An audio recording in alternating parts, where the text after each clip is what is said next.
바야흐로 위드 코로나 시대. 코로나19와 함께 생활한 지도 반년이 넘었고 이제는 마스크 쓰는 게 일상이 돼버렸다. 코로나19 확진자가 수도권을 중심으로 계속 나오는 건 사실이지만 다행히도 우리나라의 코로나 검사 역량이 세계 최고 수준이라는 것. 건강 A to G. 이번 시간에는 코로나19 검사 과정과 비용, 정확도 등 진단 검사에 대한 모든 것을 파헤쳐본다. 팍팍팍. 네, 코로나19와 씨름한 지도 벌써 반년이 지나고 있습니다. 이제는 코로나19와 함께 생활할 수밖에 없는 위드 코로나 시대가 됐는데요. 네. 불행 중 다행히도 이런 사태를 겪으면서 우리나라의 코로나19 진단 검사 수준이 세계 최고라는 걸 인정받게 됐습니다. 네, 많은 분들이 궁금해하실 것 같은데요. 네. 건강 A2G 이번 시간에는 코로나19 진단 검사에 대해서 자세히 알아보도록 하겠습니다. 네. 오늘 도움 말씀 주실 분 나와 계신데요. 네. 영남대학교 병원 진단검사의학과 이종호 교수께서 나오셨습니다. 네, 안녕하십니까? 안녕하세요. 네. 안녕하세요. 코로나19의 정식 명칭은 코로나 바이러스 감염증 19입니다. 상당히 좀 긴 이름을 갖고 있는데 먼저 교수님, 코로나 바이러스 감염증 19가 어떤 질환인지 다시 한번 좀 그 개념을 짚어볼까요? 네, 알겠습니다. 코로나 바이러스 19, 즉 사스 코로나 바이러스 2 감염에 의한 호흡기 증후군을 의미합니다. 사실 사스 코로나 바이러스 2라고 명명을 하게 된 데에는 2003년에 사스 바이러스의 원인균인 사스 코로나 바이러스와 유사한 성상을 보여 사스 코로나 바이러스 2라고 명명하게 되었고 2019년 12월 중국 후베이성 우한에서 처음 발견된 이후 중국 전역과 전 세계로 확산된 새로운 유형의 코로나 바이러스입니다. 처음에는 우한 폐렴으로 불리워졌으나 2015년 WHO 권고사항에 지리적 위치랑 사람 이름, 동물, 식품 종류, 주민 국민, 산업 직업군이 포함된 병명을 감염병 병명에 사용하지 말라는 권고에 의해서 신종 코로나 바이러스 감염증으로 분리하다가 2020년 2월 11일 세계보건기구 WHO에서 코비드19로 공식 명칭을 발표하게 됩니다. 앞에 CO 두 글자는 코로나를, VI는 바이러스를, D는 감염증을, 그리고 19는 신종 코로나 바이러스 발병이 처음 보고된 2019년을 의미합니다. 그리고 한국 공식 명칭은 코로나 바이러스 번역하여 코로나 바이러스 감염증 19, 줄여서 코로나19로 부르게 되었습니다. 신종 코로나 바이러스인 코로나19는 법정 감염병 제1급 감염병인 신종 감염병 증후군에 속합니다. 법정 감염병은 위험도, 전파력, 격리 수준에 따라서 제1급부터 4급까지 분류를 하게 되는데 이 제1급 감염병에 속하게 되는 것이죠. 제1급 감염병은 생물 테러 감염병 또는 치명률이 높거나 집단 발생의 우려가 큰 음악 격리와 같은 높은 수준의 격리가 필요한 감염병을 의미합니다. 그리고 코로나 바이러스 감염의 주된 전파 경로는 침방울이고 접촉을 통한 전파로 알려져 있습니다. 하지만 최근에는 에어로졸을 통한 공기 전파 가능성도 언급하고 있는데요. 에어로졸은 공기 중에 떠다니는 작은 미립자를 의미합니다. 그리고 코로나 바이러스가 체내에 들어와서 증상을 발현하는 시기를 우리가 잠복기라고 표현을 하는데요. 이 잠복기가 2주 이내 평균적으로 4 내지 7일로 보고 있습니다.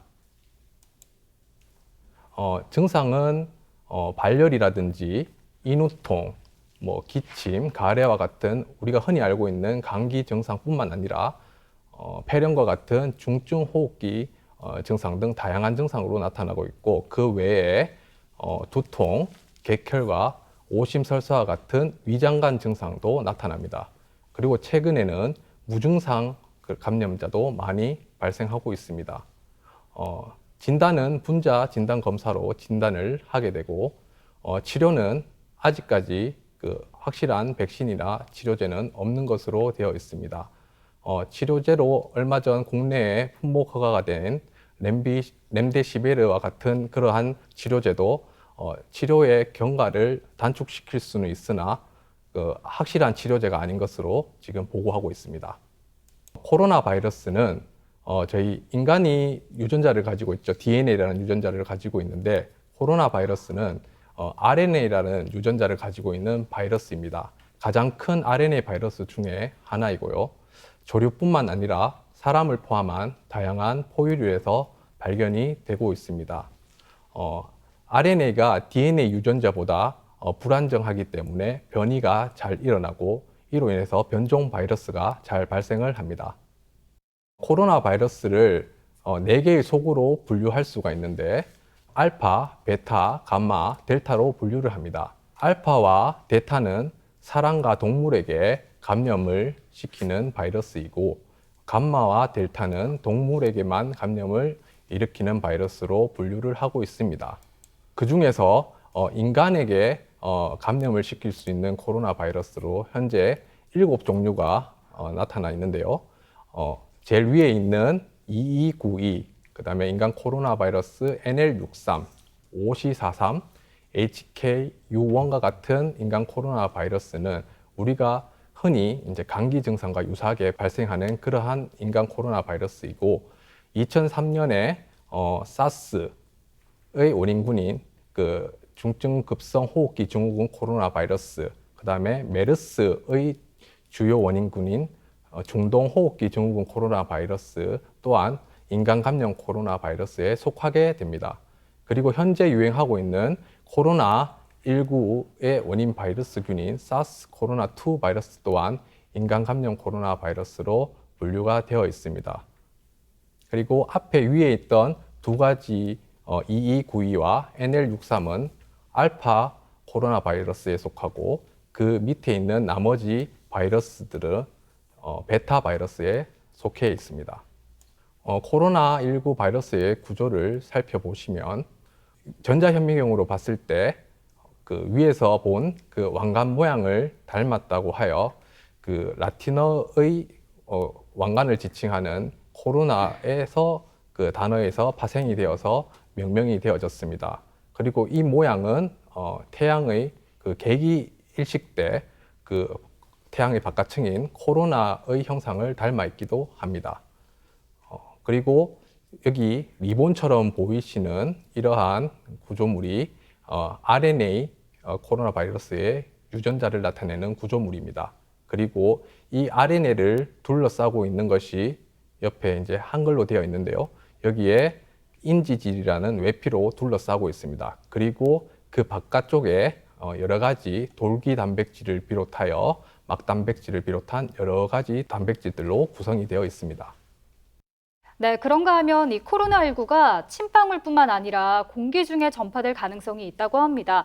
그만큼 전파력이 강하고 또 감염될 확률도 높다는 의미일 텐데 교수님, 코로나19의 특징에 대해서 설명 부탁드릴게요. 네, 코로나19의 특징적인 소견들이 있습니다. 코로나19는 사실 다른 감염과는 달리 무증상기에 감염이 가능하다는 것입니다. 그리고 증상을 가진 환자도 초기에는 매우 약한 증상을 보이기 때문에 감기와 구별이 어렵고 감염 초기에 많은 양의 바이러스가 비말로 배출되기 때문에 감염에 어려움에 있는 것이 사실입니다. 그래서 증상을 통한 지역사회 감염자 선별이 불가능하고 그로 인해서 추적을 통한 노출 의심자의 대규모의 선별 검사가 해결책이라고 할 수 있겠습니다. 따라서 우리나라도 이렇게 초반에 대규모의 선별 검사를 통해서 코로나 확산을 막는 데 크게 기여를 했다고 할 수 있습니다. 그리고 또 다른 특징으로는 코로나가 호흡기를 통해서 감염이 된다고 알고 있는데 대변이라든지 체액으로는 혹시 전염이 되지 않는가 이런 의문들을 많이 가지실 수가 있는데요. 대변이라든지 혈액, 내축수액, 소변, 타액, 눈물 및 결막 분비물 등의 체액에서도 바이러스가 검출되었다는 보고는 잇따르고 있습니다. 하지만 이렇게 검출되었다는 사실과 이를 통하여 전파가 될 수 있다는 것은 다른 의미입니다. 그렇지만 이러한 대변이나 체액도 에어로졸 형태로 발생을 하게 되면 감염 가능성이 있을 수 있기 때문에 주의를 해야 되고, 하지만 이런 대변이랑 체액은 주된 감염 경로가 아니며 감염성이 없거나 있더라도 낮을 것으로 보고 있는 게 현재의 상황입니다. 제 주변에도 보면 코로나19가 이제 의심이 돼서 검사를 받으러 간 분들이 계시거든요. 일단은 뭐 다들 아시겠지만 일단 증상이 나타나기 시작하면 바로 병원을 가는 게 아니라 뭐 1339번으로 전화를 하거나 관할 보건소에 먼저 전화를 해야 되잖아요. 네. 전화 후에 방문을 했어요. 교수님, 검사 방법이 어떨지 참 궁금해요. 코에 이렇게 넣어서 검사를 한다고 들었던 사실이 있거든요. 네, 네. 그렇죠. 검사는 사실 우리가 PCR 이렇게 많이 말들을 하는데 정확하게 표현을 하자면 실시간 역전사 종합효소연쇄반응법의 원리를 이용한 유전자 검사법입니다. 코로나 바이러스 감염증 19 유전자 검사 혹은 사스 코로나 바이러스 2 유전자 검사라고도 불리우는데요. 검사 원리를 간단하게 설명을 하자면 사스 코로나 바이러스 2만 가지고 있는 특이한 유전자 부위를 2군데 이상 검사를 해서 그 부위를 수천 배 이상으로 증폭함으로써 아주 적은 양의 바이러스도 검출 가능한 검사 기법입니다. 그리고 민감도와 특이도가 아주 높은 검사인데요. 보통 저희가 검사를 평가할 때 민감도가 높다, 특이도가 높다, 낮다 이런 표현들을 많이 하는데 민감도라는 것은 질환에 걸린 사람이 검사를 받았을 때 양성을 판정을 받는 비율을 의미하고 특이도 같은 경우에는 질환에 걸리지 않은 정상인이 음성 결과를 받았을 때의 그런 비율을 의미합니다. 따라서 민감도가 낮다는 것은 질환에 걸렸지만 양성 판정을 받지 못했는 환자가 많다. 그리고 특이도가 낮다는 것은 질환에 걸리지 않은 정상인이 양성 판정을 받아서 거짓 양성 판정 받을 확률이 높다라고 표현을 할 수 있겠습니다. 검사 과정을 개략적으로 살펴보면 우선 검체 채취, 그 다음에 RNA 유전자를 추출을 하게 되고요. 이 추출된 유전자를 실시간 역전사 종합효소 연쇄 반응법의 원리를 이용해서 검사를 진행을 해서 그 검사 결과를 분석해서 결과가 보고되게 됩니다. 이렇게 검사가 진행되는 과정은 최종 4시간 내지 6시간 정도가 소요가 되는 것으로 나와 있습니다. 우선 이런 검체 채취하는 과정부터 살펴보면요. 검체 채취는 선별진료소 또는 의료기관 내 다른 공간과 격리된 검체 채취 공간에서 검체 채취를 하는데 이런 검체를 채취할 수 있는 곳은 1339를 통한 콜센터를 통한 유선상으로도 알아볼 수가 있지만 질병관리본부 홈페이지 코로나 바이러스 감염증 19의 선별진료소 및 국민안심병원 찾기에서도 확인을 하실 수가 있습니다. 검체 채취는 의료인이 행하게 되는데요. 의사, 간호사, 임상병리사가 할 수가 있고 간호사와 임상병리사는 의사의 지도하에 시행을 하게 됩니다. 진단검사가 가능한 기관은 자체적으로 검사를 시행을 할 수 있지만 그렇지 않은 경우에는 그 수탁검사기관이라든지 보건환경연구원으로 검사를 보내게 됩니다. 호흡기 감염에 대한 검체이기 때문에 검체 채취는 구인두 도말, 비인두 도말과 같은 상기도 검체와 가래와 같은 하기도 검체를 채취를 하게 됩니다. 이러한 검체는 이 코로나19 바이러스를 발견하는 데도 이용되지만 그 밖에 호흡기 바이러스 감염증을 검사하는 데도 이용될 수 있는 검체입니다. 우선 상기도 구인두 도말과 비인두 도말을 검체하는 모습을 살펴보시면 면봉과 같은 막대기로 목구멍 양쪽 편도 옆을 문질러서 검체를 채취하는 것이 구인두 도말물 채취입니다. 그리고 비인두 도말물 채취가 있는데요. 비인두 도말물은 면봉과 같은 막대기, 그 다음에 앞에 그 미세한 털이 있는 그런 막대기를 코 속 깊숙이 집어넣어 그 비인두라는 그 부위까지 집어넣게 됩니다. 그래서 그 부위를 3번 내지 4번 정도 돌려서 상피세포를 채취를 하게 되고 이러한 검체를 그 면봉을 2개를 하나의 바이러스용 수송 배지에 담아서 검체 채취를 하게 됩니다. 그렇지만 배지의 종류에 따라서 이런 막대기나 면봉들이 하나만 있는 경우가 있기 때문에 그러한 경우에는 비인두 도말만 채취할 것을 권고하고 있습니다. 그리고 하기도 검체로 가래를 채취할 수가 있는데요. 가래는 있는 사람은 가래를 채취를 하지만 억지로 가래를 뱉게 하여 채취하지는 않습니다. 그리고 둘 중에 무조건 하나만 해야 된다면 필수적으로 비인두 도말물 검체로 검사를 하도록 권고를 하고 있습니다. 네, 앞서도 얘기가 나왔습니다마는 우리나라의 코로나19 진단 검사 수준이 세계 최고라고 현재 평가를 받고 있는데 교수님, 그런 만큼 검사 결과가 참 정확하겠죠? 어떻습니까? 네, 한마디로 말하면 그렇다고 할 수 있습니다. 네. 그 이유는 그 검사를 하고 싶다고 모든 검사 기관이 할 수 있는 것은 아니고요. 세 가지 해당 조건이 만족해야지만이 검사를 시행을 할 수 있습니다. 첫 번째로 분자 진단 검사 분야의 우수 검사실로 인증받은 검사실이어야 하고요. 두 번째로 대한진단검사학회의 코로나 바이러스 감염증 19 교육을 받은 검사실이어야 합니다. 그리고 세 번째로는 저희가 이제 정도관리 물질을 이용한 검사 수행 능력을 평가를 하는데요. 이제 학회에서 이제 그 진단검사를 수행하고자 하는 검사실에 결과를 알려주지 않은 7개의 물질을 보내고 검사실은 7개의 물질을 검사해서 양성 혹은 음성으로 판정을 하게 되고 그 결과를 학회에 제출하게 됩니다. 그러면 학회는 그 각 검사실에서 제출한 답을 정답과 비교 분석해서 문제를 모든 맞춤 검사실에만 코로나 진단 검사를 시행할 수 있도록 그렇게 하고 있습니다. 그렇기 때문에 정확한 검사를 내는데 이런 그 방법을 저희가 외부 정도 관리라고 하고요.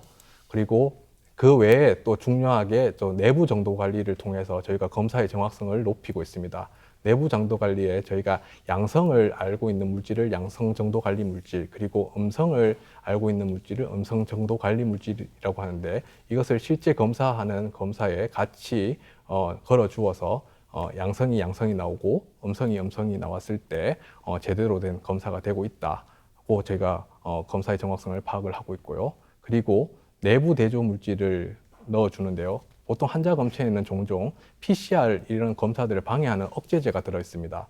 따라서 PCR에서 음성 결과가 나왔을 때 이 결과 자체가 진짜 음성인 건지 아니면 PCR 검사 과정이 잘 이루어지지 않아서 음성인 건지 모를 수가 있기 때문에 그것을 알기 위해서 내부 대조 물질을 함께 증폭을 해서 내부 대조 물질이 잘 증폭이 되었다면 PCR이 잘 이루어졌기 때문에 저희가 그 결과를 믿고 결과를 내고 있습니다.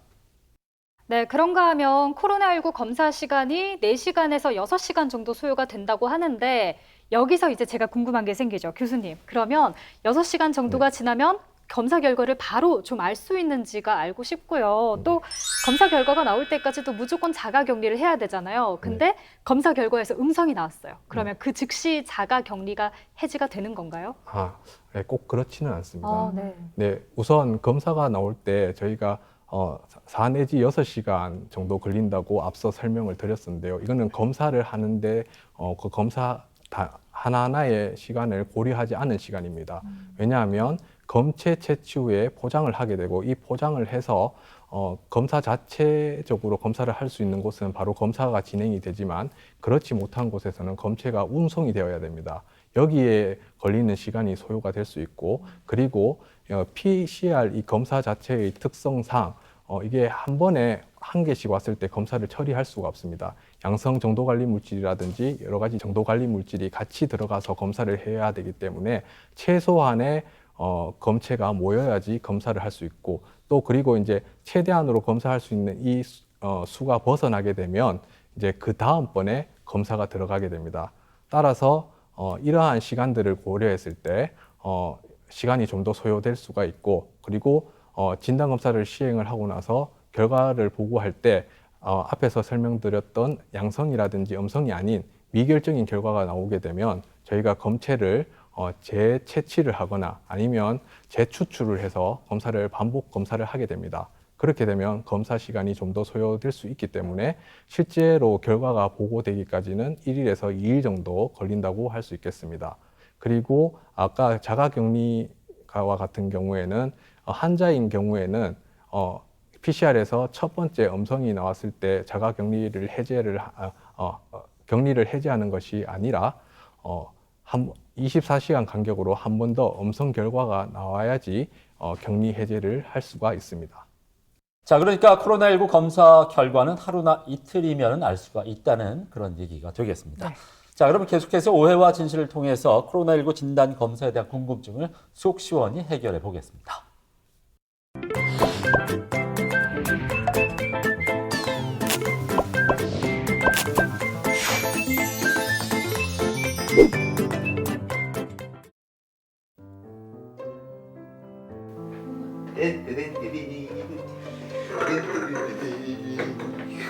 검사 결과 나왔나? 나왔지. 야, 당연히 음성이지. 음성이니까 오빠가 지금 여기 있겠지. 야, 음성 아니었으면 병원에 있지. 아 진짜 큰일 날 뻔했잖아 음성. 어떡할 뻔했는데 진짜. 그러니까 좀 조심조심 좀 다니라고. 진짜 다행이다. 만약에 오빠가 걸렸어봐. 그럼 내? 그럼 우리 회사? 그럼 나 회사 못 다니는 거잖아. 어떡할 뻔했는데. 야, 니는 네 걱정밖에 안 하나? 오빠 놀잖아. 난 그래도 나가서 돈이라도 벌잖아. 한 사람이라도 더 벌어야 되지 않겠나? 아이고. 근데 이 코로나 검사했어도 음성에서 양성으로 변하고 뭐 이런 일은 없겠지? 에이, 참. 그 재수없는 소리 좀 하지 마라. 말도 안 되게. 왜? 자기는 내가 코로나로 걸렸으면 좋겠나? 아니 그게 아니라 간혹 그런 경우가 있으니까 하는 말이지. 에이 언니 걱정하지 마요. 우리나라 진단검사가 세계 최고 수준인데 오지는 없어. 그렇지. 우리나라의 방역, 보건 의료 체계는 세계 최고야, 최고. 제일 선진국. 미국, 아이고, 절로 가라. 그렇지. 맞다. 아니 그래도 우리 만약에 여행 가가지고 돌아다니 그 동선 다 공개되면 진짜 부끄러운 거 알지? 강릉이고 속초고 얼마나 돌아다녔노 3일 동안. 우리 완전히 그거 다 공개되면 진짜 대구에서 민폐냐 된다. 맞네. 아우, 동선 공개되는 거 상상도 하기 싫어. 왜 어디 갔는데? 야, 네가 동생이니까 오빠가 네한테는 특별하게 얘기해줄게. 그래 어디 갔는데? 사실은 동로 갔다. 미쳤다. 그 문제가 되는 동전 노래방을 갔다고? 그 동전 넣고 하는 그 노래방을 갔다고? 미쳤네. 이러다가 양성으로 나와가지고 강릉 속초에서 손해배상 청구하면은 뭐 1억 거뜬히 넘을 걸. 돈 있나? 돈은 없지. 야, 오진이라니 말도 안 된다. 그런 일 없어. 걱정하지 마라. 혹시나 강릉이나 속초 돌아다닐 때 연락거나 뭐 이런 건 없었어요? 괜찮았어? 열은 조금 났어. 그래서 해열제를 먹으니까 열이 금방 내려가더라고. 난리 났어. 왜요? 왜? 왜? 음성에서 양성으로 바뀔 수 있다. 바뀔 수 있다 하잖아. 지금 감염됐더라도 잠복기여서 최소 기준에 못 미치는 바이러스만 배출돼 음성으로 진단될 수 있다고 이렇게 나오잖아. 어떡하노? 그러니까 오케이, 그대로. 설마 그러면 내가 양성으로 바뀐다는 거야? 고개 돌려라. 그럴 수 있다는 거야. 어떡하노? 내가 갑자기 연하는 것 같은데 만져볼래? 장난 안 하지. 선생님 만져봐라 빨리. 오빠 죽을 것 같다. 와 이러다가 진짜 민폐냐 돼요 진짜. 나 아니 빨리 만져봐라. 야, 니 같은 집에 있다는 자체가 나 정말 너무나 불쾌하거든. 빨리 만져봐라. 됐거든. 만져봐라. 별로 좀 갈래? 만져봐라.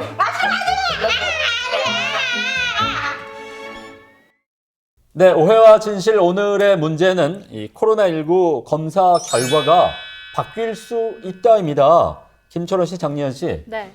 검사를 했는데 검사 결과가 정말 바뀔 수 있을까요? 아닐까요?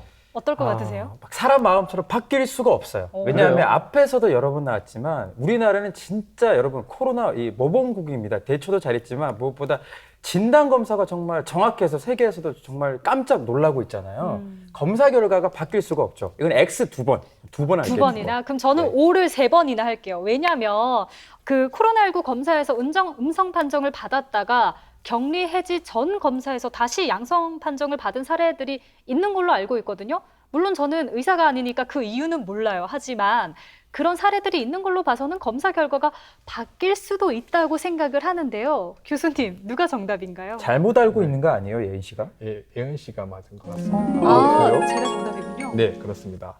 사실 그 코로나 검사 이 문제 때문에 많은 이슈가 되기도 했었는데요.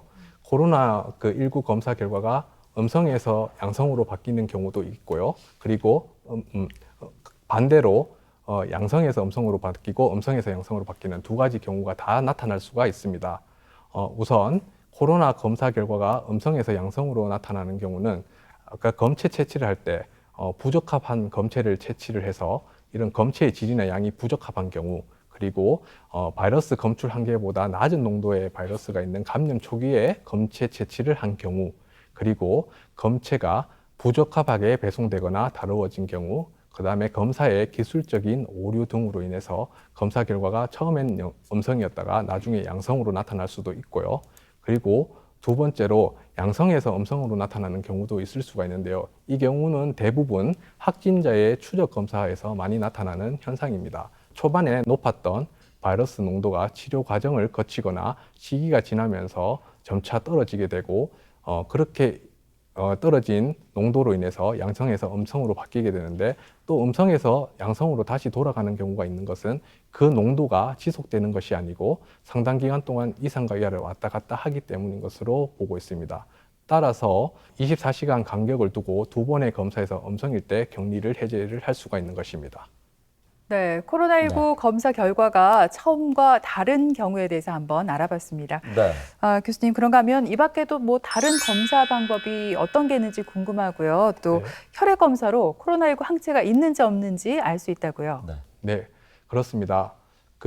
우리가 코로나 항체 검사라는 이야기를 언론이나 아니면 다른 곳에서 많이 들어보셨을 겁니다. 한 번쯤은.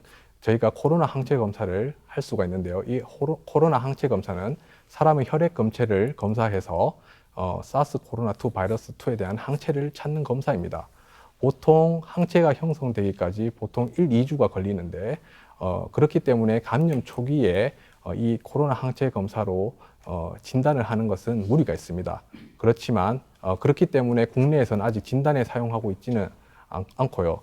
그렇지만 역학조사라든지 회복기 환자의 혈장 항체 파악에는 도움이 되는 것으로 되어 있습니다. 그렇지만 우리가 보통 바이러스에 대항하는 항체를 중화 항체라고 이제 하고 표현을 하는데, 이 항체가 양성이라고 해서 이 중화 항체를 가지고 있다라고는 할 수가 없습니다. 물론 코로나 항체가 있을 때 중화 항체가 있을 수도 있지만 없을 수도 있기 때문에 그 점은 주의를 해줘야 됩니다. 그리고 이러한 검사는 이런 간이 키트, 우리 임신 테스트 기와처럼 간이 키트를 통해서 검사를 할 수도 있고요.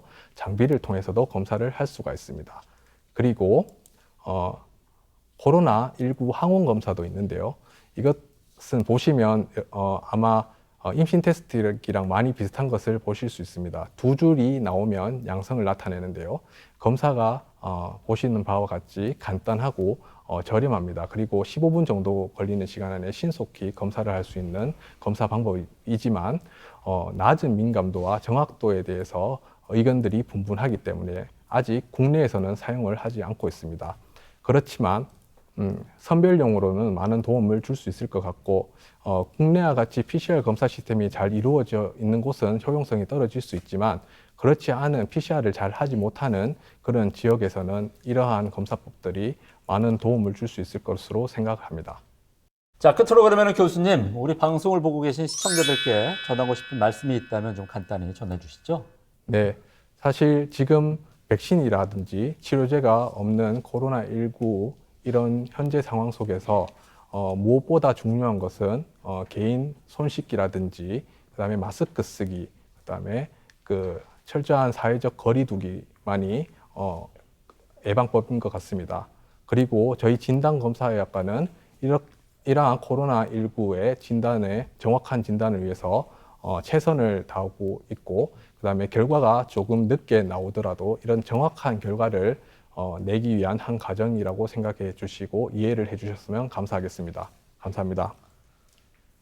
네, 이제 본격적인 여름 휴가철이 시작되면서 사회적 거리 두기가 조금씩 느슨해지고 있는 듯도 합니다. 아시겠지만은 코로나19는 전염력이 높고 전파 속도도 아주 빠릅니다. 네. 방심했다가 다시 대규모로 확산할 수 있는 만큼 네. 피서지로 여행 떠날 때 마스크 꼭 챙기시고 거리 두기도 잘 실천해 보시기 바랍니다. 네. 네, 지금까지 이 시간 도움 말씀을 영남대학교 병원 진단검사의학과 이종호 교수께서 수고해 주셨습니다. 네. 오늘 고맙습니다. 고맙습니다. 감사합니다.